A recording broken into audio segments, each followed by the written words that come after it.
couple of other things as well. As I always say to you, those people who think they are going to lose are the ones who try to suppress the vote.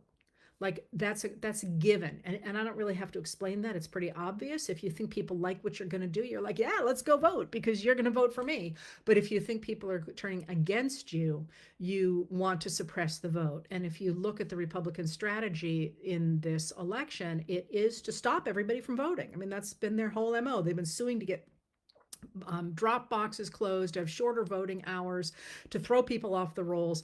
That suggests that they know what they want to do is, excuse me, very unpopular. All right, so a couple of things about that. One, I think, is the most important to remember, and that is really interesting.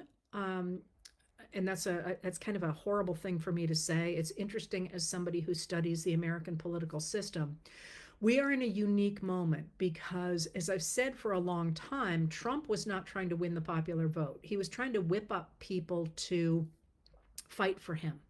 And he still is trying to do that. If you're listening to his rallies and so on, you look and you see that he is trying to whip people up to fight for him. And yet, he has shifted, I think, into something altogether new. And that has happened with Hurricane Helene. And that is, he is running a disinformation campaign. And that's, hold that thought, because that's not the same as political spin. Like every politician spins, that's just what they do. This is, instead of trying to attract voters by basing an argument in reality, Trump is very clearly launching something that is called disinformation. And that's not a mistake. That's lies. It's a bundle of lies, a lot of lies, so that you throw it at people and they don't know what to do. They don't know which end is up. They start to fight over things, and they end up losing their grip on reality.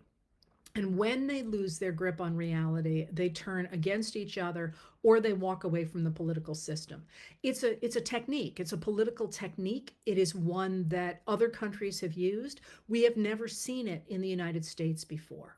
At least with a major political candidate, this idea of creating a false reality. And it's an idea that has been theorized in Russia, although I've always suspected that there was at least one American political operative at work in it, because it looks like it's got his fingerprints on it. But the idea is to create such confusion that people want either a strong man to lead them out of it. They turn and they start fighting against each other, or they simply say, they're all cheaters, they're all lying, and they walk away.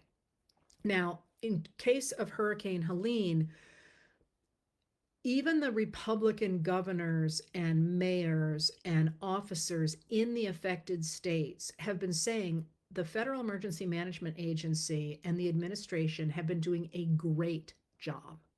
I mean, there isn't a one of them who has said anything but that.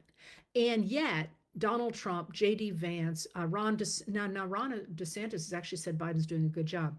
The Trump campaign has insisted the opposite. They've spread all kinds of lies that, for example, if you accept FEMA help, the government will take your property, which is complete crap. I mean, they've had, and then there's one person posting on Twitter who's talking about how there's actually people at war in Western North Carolina and so on. And that is a deliberate disinformation campaign. And it's being dramatically amplified by foreign accounts.